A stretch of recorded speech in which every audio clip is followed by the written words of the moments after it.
at the University of Ghana. He is Executive Director of the Center for Policy Scrutiny. Sir, you're welcome to Eyewitness News. Thank you, Omar, and Happy New Year to everyone. Happy New Year to you. I don't know if you listened to the two persons I had on the phone. Of course, they would have their biases, but generally, I think there is some advice that they are giving to the government through the Minister for Finance in case we are to get better as a country. I don't know if there are things you agree with. Are there better ways we can do this so that, well, the economy 1 year on, everything looks positive? How do we sustain this for the next 3 years until Mahama leaves and maybe forever? Yeah, it's a good question. First of all, we must give credit to the bondholders who endured painful haircuts. It is for their efforts and their sacrifice that paved the way for the IMF program. And we are seeing the benefits of the IMF program because the money was given to us in tranches. We would expect the full benefits of the program at the tail end of the program. So it's not surprising to see good or better figures, macro figures, getting to the end of the program, which is somewhere this year, May or so. We've also seen a tight fiscal and monetary policy. The external developments have been good for us, good prices, cocoa prices. The external environment has been conducive for us. The government has indicated in the budget that they spent less. In fact, they budgeted for about 32.66 billion capital expenditure, and they will end the year with 23.8 billion. That's about 8.8 billion, 27% less of what they budgeted for. So I think so far so good, fairly good. The government has also tried to fulfill most of the campaign promises in the run-up to 2024 election. Now, I think back to your question on how do we sustain this. I think the litmus test for us is what happens to the Ghanaian economy after the IMF has they have exited the program. We need to still continue to instill discipline. We have seen where the success story is emanating from. First, the debt. The bondholders have tried to sacrifice for us, both domestic and external. So we should not borrow to the extent that we go back to the levels where we were, which necessitated a debt restructuring. So we must be fiscally disciplined because the three developments of the public debt are the fiscal deficits, the exchange rate movement, and off-budget borrowing. So if we're able to keep tight, the gap between revenue and expenditure, if we're able to close that gap, it means borrowing will slow. The second thing is if we're able to manage our exchange rate correctly, as we are enjoying today, the external component of the public debt wouldn't be too high.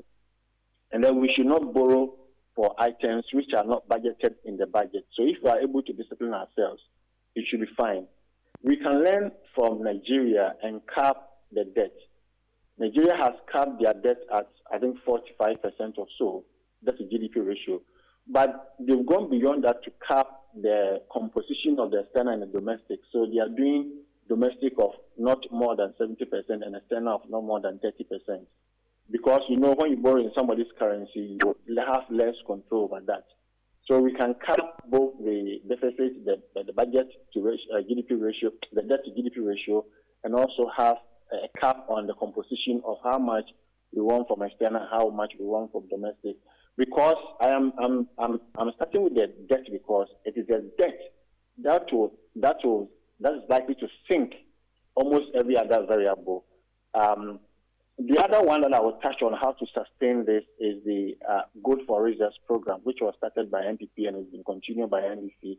And I think they have changed the name to Gold Board, whichever name we use. I think so Gold Board is actually a change of name from the PMMC, but yeah, I think what has changed is the idea is the same. Yeah, I think okay. Yeah, so I think it's, this government abandoned the gold for oil, but maintained the gold for reserves. Thanks for that. So the idea that we want to leverage the natural resource that we have, I think it's a new stream of economics spinning up about how we leverage the abundance of the natural resource to develop our country. First, to back our currency with it. Our peers are Mexico and Kazakhstan. In 2024, the three of us, Ghana, Mexico, Kazakhstan, we produce about 130 tons of gold. But Mexico and Kazakhstan are having over 125 tons of gold as reserves. Ghana today we are doing 38 tons. So we have to behave like our peers. I understand that we are coming from somewhere. There have been some improvement, but the target for the country should be about 100 tons of gold as our reserves. When we have this, then the BOG will be in a comfortable position to intervene as and when it becomes necessary to show up the value of our city. The next item I will touch on is the government prudent spending. As I indicated, the capital expenditure has been cut. It was cut for 2025. We hope that 2024 they will spend more on capital because it is a capital expenditure that opens up the economy.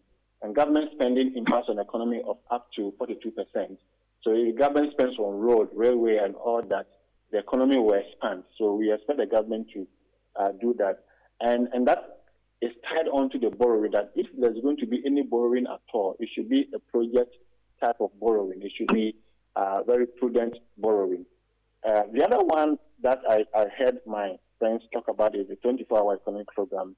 In the campaign to the election, run up to the elections, we were made to know that it's going to be a shift system. But at CPS, we have scrutinized the documents, about 287 documents, paid documents.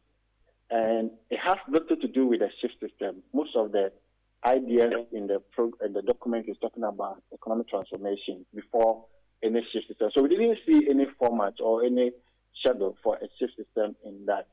And the Secretariat has also indicated that the financing will be led by the private sector. So we don't see the government's role here. Maybe the government is providing a seed amount for that, for the Secretariat or whatever it is. So whatever the program is, Ghanaians are waiting to see an economy transformed, which can create sustainable jobs. So if the government believes that 24-hour economic program is the way to go, then our suggestion is that they should intensify their efforts and really implement whatever they have indicated in the document, because that is what we all want as a country. Yeah. And if the system is also possible, the government can start with a public sector aspect, because for the government institution, the government has full control over government institutions. So if they believe, they hear me, the government believes that the system is the way to go to create more jobs, then they can start with the public institutions. But the litmus test, as I said, will be after the exit of the IMF. But I believe that as a country, we have what it takes to be self-disciplined. So we have seen the harmony between fiscal policy and the monetary policy. We can do it. We have also seen the tight fiscal and the tight monetary policy, something that was done to ensure fiscal consolidation. We can do it. We have the expertise. We have the technical know-how. So we have to discipline ourselves and borrow responsibly, invest in projects that are self-financing, so that in the end, we don't go back to the levels where we were in the year 2022 and 2023 before we went for the IMF program. Should we beg the IMF to remain even when it's time for them to pack and go? Your question sounds funny.